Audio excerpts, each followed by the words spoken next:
Shalom, Patreon.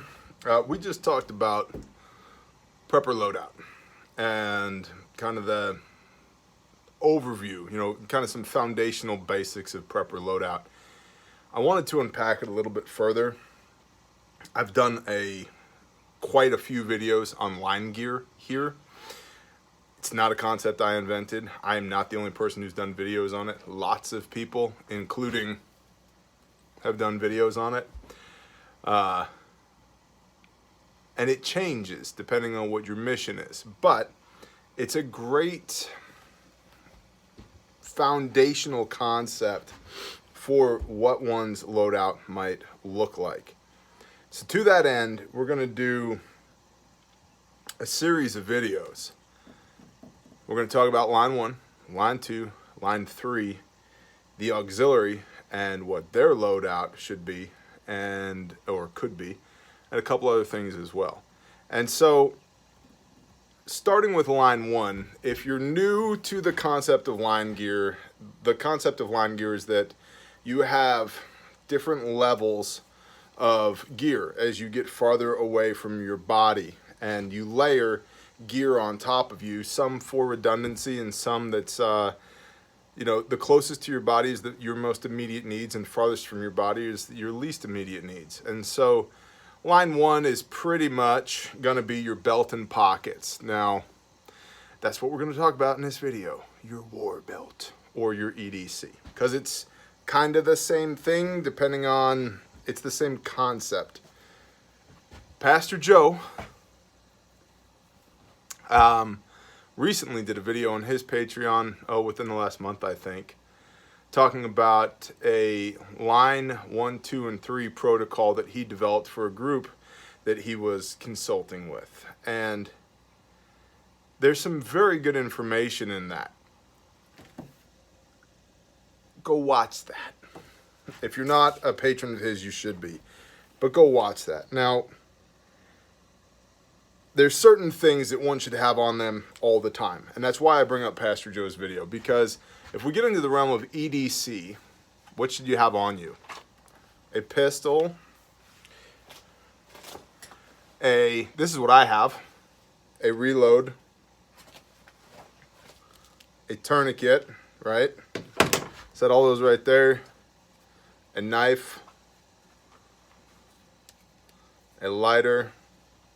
You know it's coming.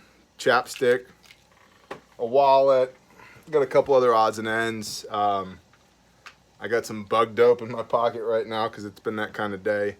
And I got some earbuds and a charger cord for the iPhones to do the things with.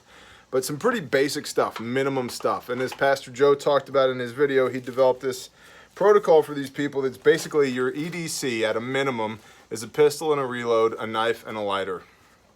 I would add to that, for me, I carry a tourniquet on me all the time.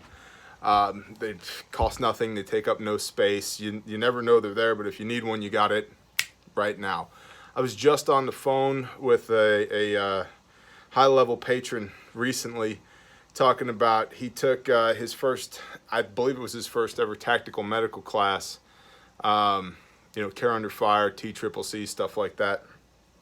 And he said that they were talking about this guy took a couple of .308 rounds through the leg and bled out in 38 seconds. 38 seconds, gone, right? Severed the femoral artery and done. So that's why, tourniquet in my pocket, tourniquet right here, tourniquet right here, right there. There's another tourniquet right there. Big fan of tourniquets. Tourniquets save lives. So in my EDC, I carry a tourniquet. And I think a pistol and a reload is a great place to start. A tourniquet, a lighter, and a knife for sure. And your knife should be sharp, by the way, guys. Most people are walking around with knives that you'd be lucky to slice cold butter with, and that's just doesn't get it done. So if your knife's not sharp, please sharpen it. That's kind of the civilian rule of law line 1. That's what most people have on them. And then as far as like comms, that'd be your your cell phone, your, holy cow, I got all the text messages. Your cell phone, have your wallet on you for, to do the things, your papers. Have your papers on you. Pocket litter, the usual, right? Civilian line 1. Prepper line 1. Okay. The war belt. My version. That's why you're here. This is your $1 a month in action. War belt.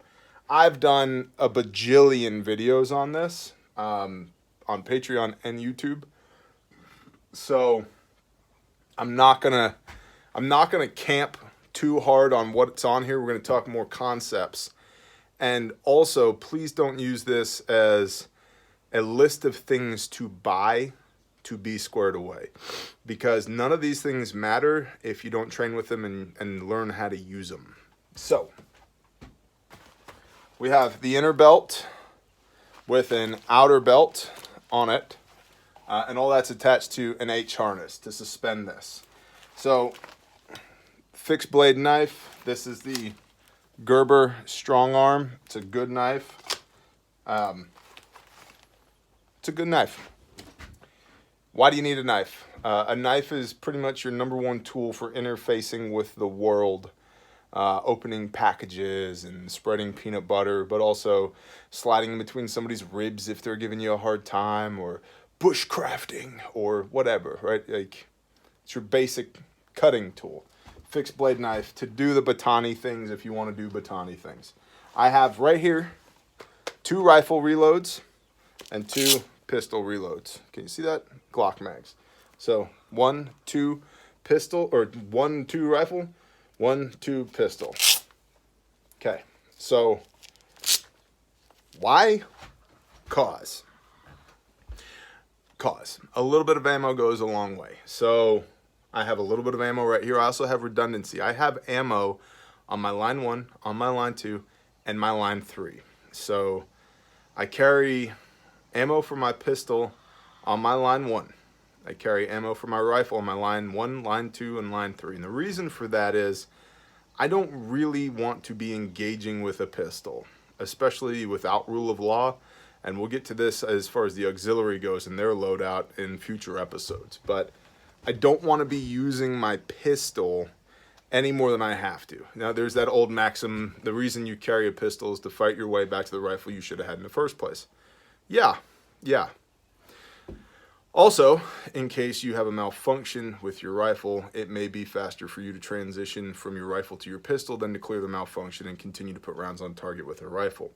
Or if you need to reload, depending on who you are, it may be faster to transition to a pistol. Another story for another time.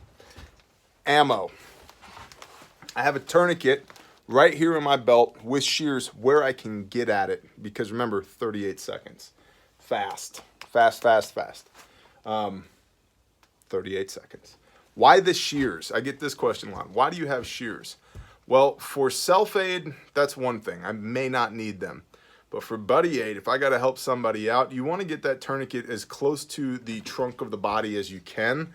If you can't get it super close, get it right up inside the groin or right up underneath the armpit, then you want to go, just, 4 inches past where the wound is, closer to the body. But sometimes in order to get the tourniquet to bite, you have to remove clothing, get it out of the way, and that's what the shears are for. I've got a radio here, and the radio is run back up to a mic here, push-to-talk mic. I like that because while I'm operating, I can just come up here and squeeze, go for bear. And this is just a natural habit for me, and I can do it with my right hand, my dominant hand, or my left hand, my off hand, either one. So I keep that on my left shoulder, this microphone right here.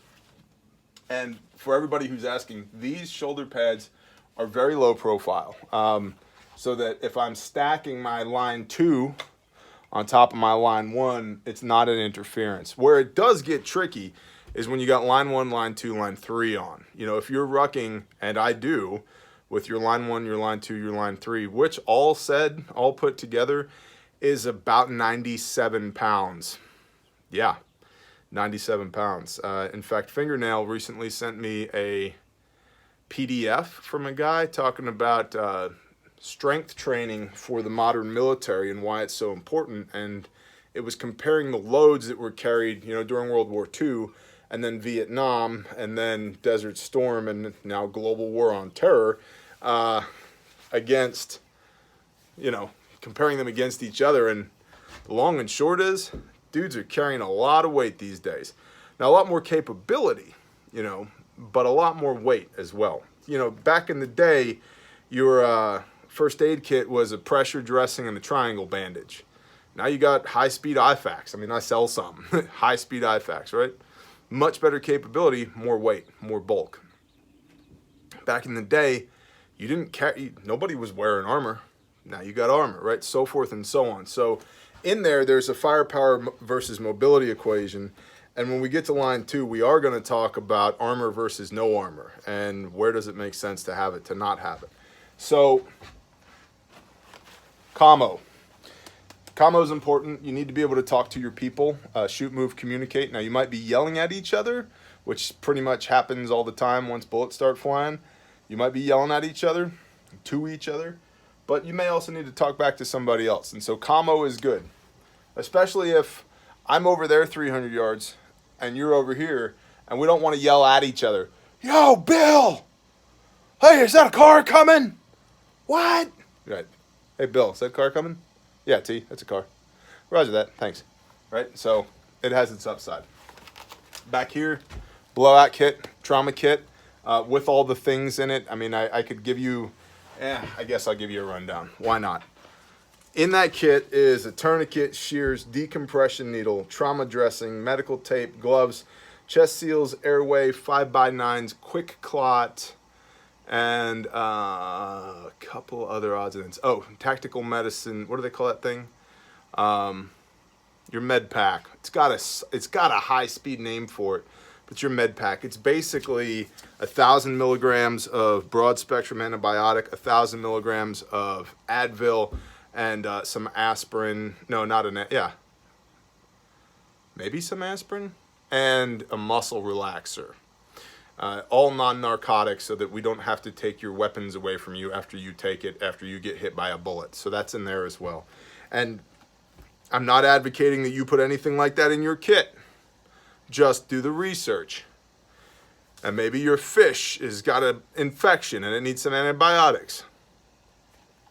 Okay, moving on. Booty hat.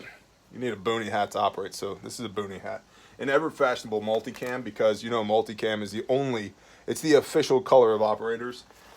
Canteen, I've talked to you guys about how I set up a canteen. GI canteen, canteen cup, coffee, water tabs, and tinder bricks. So Instafire. Then this is a little, this pouch exists to hold my cell phone when I'm at the range. Fact. And then on top of that, I've added a few other odds and ends in there, like an emergency blanket, a signal mirror, some earplugs, a couple other odds and ends, spare batteries, just basically a little tiny capabilities kit. And then a holster for the pistol, right? If we're doing war belt things, this is an ALS holster. It has level 1 retention on it, and it's for a light bearing Glock. And then right here, we have a multi-tool, because tooling, you can get all kinds. This is the Gerber that I got for like $30 back in the day. It's great for $30. It's great. It's not a $160 Gerber. It's not a $200 Leatherman, but for $30, it's great. It's done everything I've ever wanted it to do, and the knife on it is stupid sharp. It came wicked sharp. So for $30, I love it. Now, the idea behind the Line 1 is that when I put that on, I've got basic capability, okay? I've got commo, right? We'll just go down the list. I've got cover, because I've got a boonie hat, I've got my hat, and I've got an emergency blanket in here. So I've got cover. I don't have cordage, but on my boots, I've got boot laces, so I've got cordage. I've got a cutting tool. I've actually got 2 of them now, because I've got this fixed blade knife and this folding knife. Dang it, chicken, shut up. Cutting tool. I've got combustion because, oh yeah, there's a lighter in here and there's a lighter in my pocket. I've got container because I've got both the canteen and the canteen cup. Basic 5 C's of survival on me. I've got a compass. There's a compass in here as well as maps. Okay, that's cool. Candle as part of my EDC. I carry a flashlight, so I've got that covered. Combat, I've got covered. I've got a pistol. I've got multiple reloads. I can do all the things, right? And if I'm wearing this, this is also for carrying a rifle. So I've got that covered. Calories in my pants that I wear as part of, if I have to do the tactical things. Stole this from who? Pastor Joe. Carry a broken down MRE in your cargo pocket. There you go, right? So there's the thing. Keystone. So I've got a lot of capability on me, just line one between my EDC and my war belt, okay? So if I throw my war belt on and I grab a rifle and you're like, T, I need you to go here, I can go there. Also, as part of cover should be my clothing. What I'm wearing should be appropriate for the weather and the expected weather. So there's the thing. So the idea behind line one is when you throw your line one on, it's a fairly, I'd call it a minimal kit, but compared to what a lot of people run on a war belt, I have quite a bit going on here. That chicken is driving me crazy.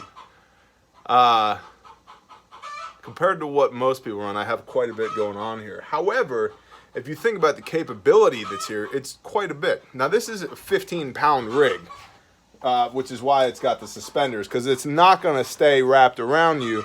If you're shooting, moving, communicating, this thing's going to bounce all over the place, which is fine. That's why it's got the shoulder rig. But that's my line one. That's what I run. And I'm not saying you have to have this as your line one, but hopefully it gives you some ideas as to how to set up your, whatever your thing is, whatever your environment that you need to operate in. Maybe it's, you know, a barn full of chickens trying to lay eggs. That'd be cool.